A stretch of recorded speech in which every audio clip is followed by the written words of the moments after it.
adalah target-target yang mesti kita capai dan kiat-kiat yang mesti kita lakukan untuk mencapainya, sehingga kita akan menjadi orang yang mahir di dalam membaca Al-Qur'anul Karim.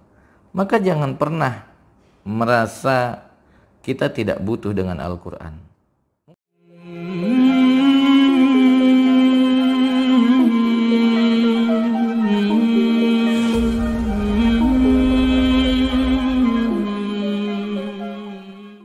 Assalamualaikum warahmatullahi wabarakatuh. Alhamdulillahirabbil alamin. Allahumma shalli ala sayyidina Muhammad wa ala ali sayyidina Muhammad. Khairukum man ta'allamal Qur'an wa 'allamahu. Pemirsa yang dirahmati Allah Subhanahu wa taala, salah satu amalan yang paling mulia di bulan suci Ramadan adalah memperbanyak tilawah Al-Qur'an. Dan hal ini telah dicontohkan yang pertama oleh Rasulullah sallallahu alaihi wasallam sebagai hamba Allah yang paling mulia yang menerima wahyu Al-Qur'an.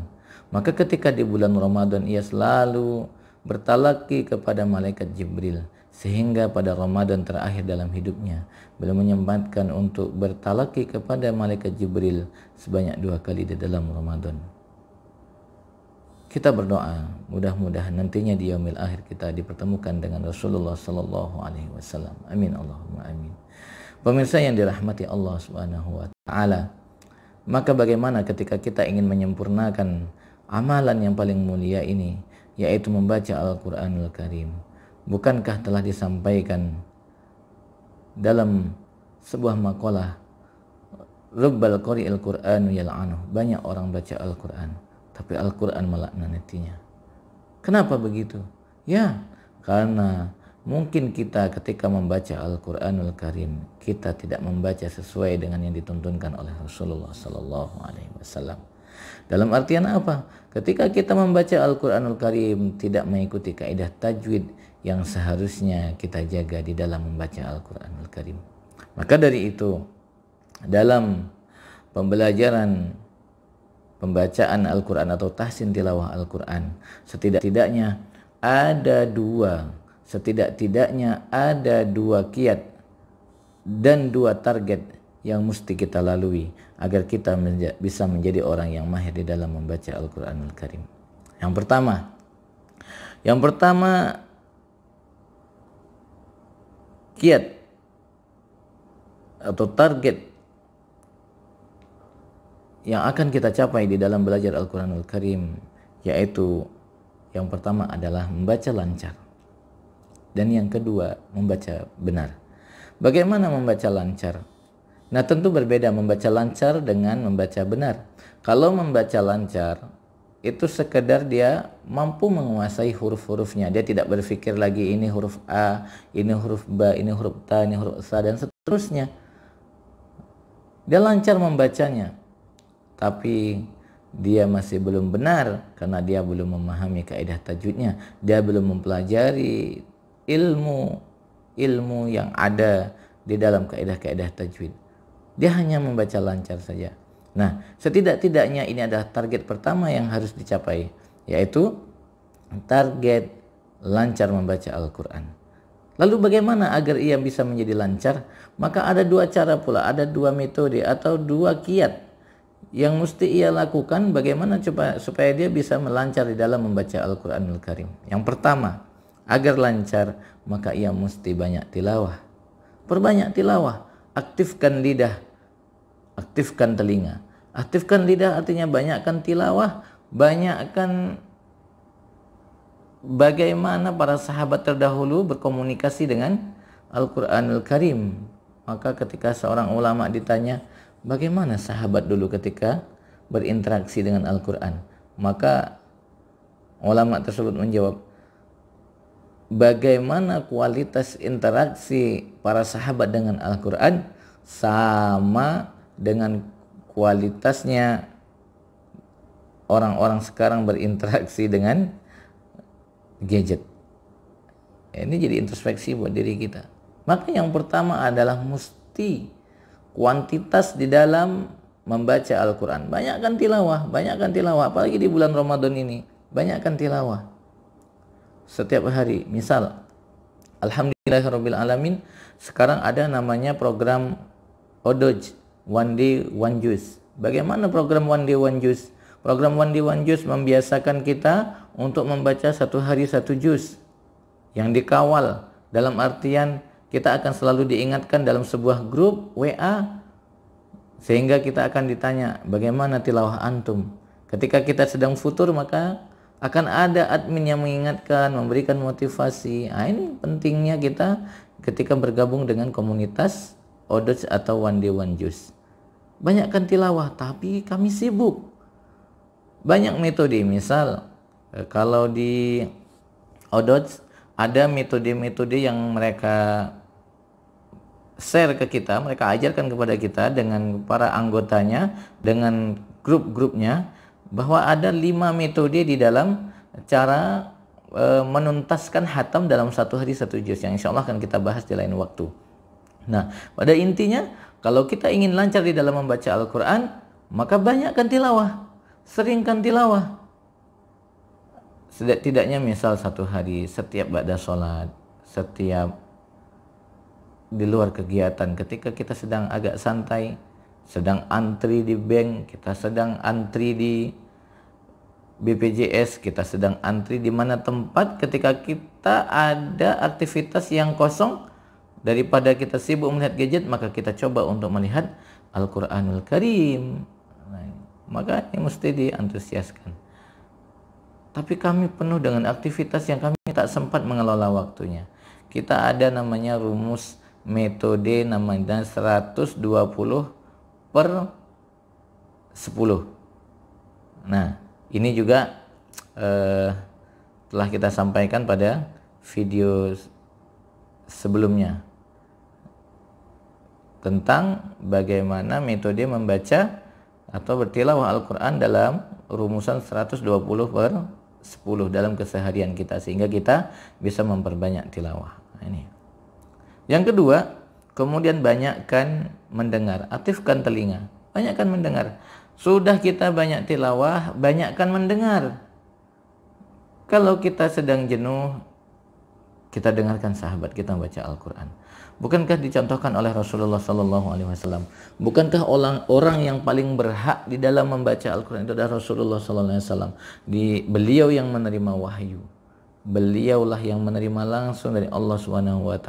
Sebelum pada orang yang lain, maka Al-Quran terlebih dahulu diturunkan kepada beliau melalui malaikat Jibril.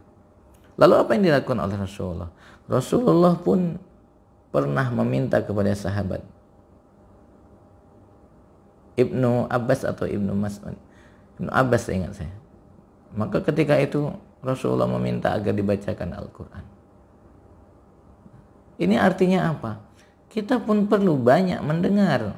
Kita perlu banyak mendengarkan tilawah-tilawah Al-Quran, dan tentunya mustilah tilawah orang-orang yang bacaannya sesuai dengan kaidah tajwid. Bisa juga misalnya melalui murotal. Saya alhamdulillah saya menjual sebuah namanya speaker Quran. Nah ini kalau berminat nanti bisa kontak di kita, hubungi admin kita nanti kalau kita ingin punya speaker Quran. Nah di sana bisa kita mendengarkan per ayat, bisa mendengarkan per surah, kita bisa mendengarkan berbagai asatis, ustadz yang membacakan Al-Quran, para ulama, para syekh, para masyayikh yang membacakan Al-Quran dengan bagus. Maka itu bisa kita tiru, kita dengarkan, dan kita praktekkan agar kita lancar dalam membaca Al-Quran. Atau kita lihat, kita buka Al-Quran kita buka mushaf kita buka Iqra kita misalnya, kita bukalah Quran kita, kemudian kita perdengarkan, putar, udah cocok belum bacaan saya dengan bacaan masyayikh, begitu. Dengarkan, aktifkan telinga. Nah ini dua cara agar kita bisa membaca dengan lancar. Maka banyakkan membaca, yang kedua banyakkan mendengar, aktif mendengar. Dan ini adalah salah satu metode berinteraksi dengan Al-Quran. Nah, jadi ada beberapa tahapan interaksi dengan Al-Quran. maka di antara yang pertama juga adalah mendengarkan Al-Quran. Yang kedua, target yang kedua.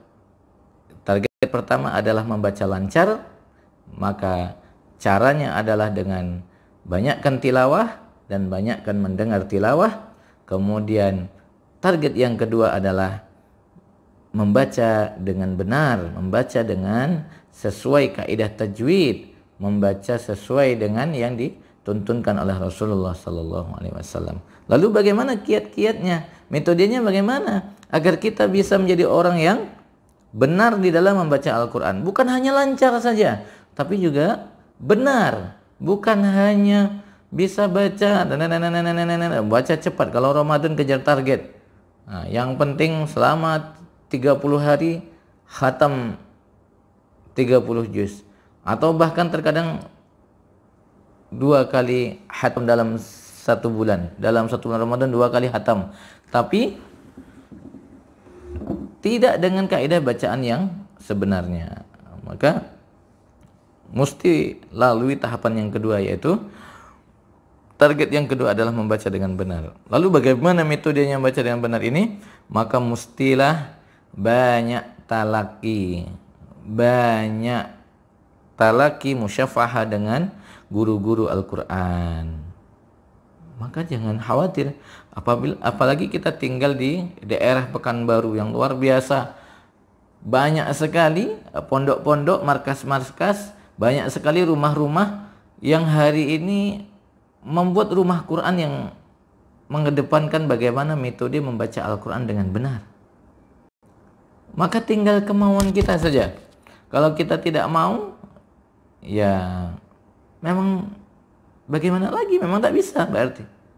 Nah, tapi kalau kita ada keinginan, maka di Pekanbaru akan sangat banyak sekali tempat-tempat untuk belajar. Di Pekanbaru ada Ustadz Irwan Said, ada Ustadz Lili Sugiono, ada Ustadz Hardi Damri, ada Ustadz-Ustadz yang lainnya, dan banyak sekali. Ustadz Amin Yono, ada, dan masih banyak ustadz-ustadz yang mahir di dalam ilmu Al-Quran. Maulana Husain misalnya. Atau mau lebih mudah lagi, datang ke Al-Falah, datang ke Masjid Raya An-Nur. Maka tinggal bertanya, saya mau belajar tahsin. Akan banyak nanti orang-orang yang akan mengajarkan. Yang ustazah-ustazah pun ada. Ada Ustazah Ningsih, ada Ustazah Alfi Rahmadia. Nah, ini mereka juga adalah orang-orang yang pakar tahsin di bidang pakar di bidang tahsin, orang yang ahli sunnah wal jamaah. Maka datangi mereka, minta kepada mereka untuk belajar Al-Quranul Karim. Nah, terkadang masalahnya muncul lagi. Apa itu? Malu. Kadang kita malu untuk belajar. Alasannya kita sudah tua, kita sudah terlalu lama tidak belajar. Injak rasa malu itu agar kita bisa memberanikan diri mendatangi ustadz-ustazah untuk belajar Al-Quranul Karim. Malu lagi nanti kita kepada Allah Subhanahu wa taala. Malu ketika kita berhadapan dengan Allah. Bukankah kesempatan untuk menuntut ilmu begitu banyak? Tapi kita tidak mau karena rasa malu. Rasa malu menyebabkan kita menjadi jauh dari Allah Subhanahu wa taala. Ini yang hal-hal yang merugi, rasa malu yang tidak pada tempatnya. Maka banyakkan talaki. Ingin benar, banyakkan talaki, jumpai guru-guru yang ahli di bidang Al-Quranul Karim. Yang kedua, yang kedua agar kita menjadi orang yang benar di dalam membaca Al-Quran adalah faham ilmu tajwid. Talaki juga iringi dengan teorinya. Pahami ilmu tajwid, mengerti tentang makharijul huruf, mengerti tentang sifatul huruf, mengerti ini yang mad, ini yang gunnah, bagaimana konsisten di dalam mad, bagaimana konsisten dalam gunnah, bagaimana kita bisa melafazkan huruf sesuai dengan kaidah, sesuai dengan makhraj dan sifatnya. Maka ini kita butuh menguasai materi-materi. Karena hari ini juga banyak orang yang belajar kadang timpang. Dia hanya belajar teori saja. Ada buku belajar tanpa guru misalnya, ya kan, hanya dia baca saja, maka pemahamannya akan hanya sampai di pemahaman dia sendiri, yang terkadang sebetulnya tidak sesuai dengan yang diharapkan oleh para ulama yang di bidang Al-Quranul Karim. Maka kuasai teorinya, baca, kemudian talakikan, ketemu sama Ustadz, Syekh, saya mau talaki setelah Al-Fatihah, udah benar atau belum? Maka ini adalah target-target yang mesti kita capai dan kiat-kiat yang mesti kita lakukan untuk mencapainya, sehingga kita akan menjadi orang yang mahir di dalam membaca Al-Quranul Karim. Maka jangan pernah merasa kita tidak butuh dengan Al-Quran. Mungkin kalau kita ditanya oleh orang, engkau tidak butuh dengan Al-Quran, kita semua akan mengatakan, ya butuhlah. Tapi apa bukti kebutuhanmu kepada Al-Quranul Karim? Apa engkau tidak cinta kepada Al-Quran? Cinta. Apa buktinya kepada Al-Quranul Karim? Apakah dengan cinta itu kemudian kita beli Al-Quran, kemudian kita simpan? Atau waktu nikahan ada namanya mahar. Maharnya apa? Al-Quran dan seperangkat alat sholat. Akhirnya Al-Qurannya disimpan di dalam lemari, terus nggak pernah dibaca, nggak pernah dilihat-lihat, hanya dielap-elap, kan rugi. Maka dari itu, mari kita hari ini kita benar-benar kejar keridhaan Allah Subhanahu wa taala dengan mencari keutamaan Al-Qur'anul Karim, dengan banyak membaca Al-Qur'an. Laksanakan dua kiat-kiat itu untuk mencapai dua target. Apa itu? Target yang pertama adalah lancar di dalam membaca Al-Qur'anul Karim dengan kiat-kiat banyakkan membaca dan banyakkan tilawah, kemudian membaca Al-Qur'anul Karim dengan benar. Maka langkah-langkah atau kiat-kiat mesti lakukan adalah banyakkan talaki dengan para guru-guru, kemudian kuasai teorinya, ilmu tajwidnya. Apa endingnya? Agar kita menjadi orang yang mahir di dalam membaca Al-Qur'anul Karim. Bukankah Rasulullah SAW menyampaikan, al-mahiru bil Qur'an ma'as safaratil kiramil bararah walladzi yaqra'ul Qur'an wa yatata'ta'u fihi wa huwa 'alaihi syakul lahu ajran. Maka kata Rasulullah SAW, orang yang mahir di dalam membaca Al-Qur'anul Karim akan bersama para malaikat yang mulia dan taat. Dan orang-orang yang kemampuan membacanya terbata-bata serta merasa kesulitan, maka bagi dirinya ada dua pahala. Hadis riwayat Muslim. Maka dari itu, mari kita kejar apa yang telah dijanjikan oleh Rasulullah SAW. Mahirlah di dalam membaca Al-Quran. Jangan merasa malu untuk belajar Al-Quranul Karim, tapi malulah ketika kita sebagai umat Islam tapi tidak mampu membaca Al-Quranul Karim, sehingga kita tidak berani untuk menjadi imam. Bahkan bukan hanya imam di masjid, imam di rumah sendiri pun, seperti di bulan Ramadan ini ketika wabah corona melanda, ia kebingungan, tidak bisa jadi imam, tidak bisa baca Al-Quran. Akhirnya aktivitas di rumah dia tidak melaksanakan sholat tarawih karena merasa malu dengan keluarga. Na'udzubillah min dzalik. Maka dari itu, mari kita perbanyak baca Al-Quranul Karim, banyak dengarkan Al-Quran sehingga kita bisa lancar di dalam membaca Al-Quranul Karim. Kemudian banyak-banyaklah talaki, banyak-banyaklah kuasai teori dalam Al-Quran sehingga kita menjadi orang yang benar di dalam membaca Al-Quranul Karim, maka dikategorikan sebagai orang yang mahir di dalam Al-Quranul Karim. Mudah-mudahan apa yang saya sampaikan ini bermanfaat untuk kita semuanya. Subhanakallahumma wa bihamdika asyhadu an la ilaha illa anta astaghfiruka wa atubu ilaik. Jaga kesehatan, tetap bersyariah. Assalamualaikum warahmatullahi wabarakatuh.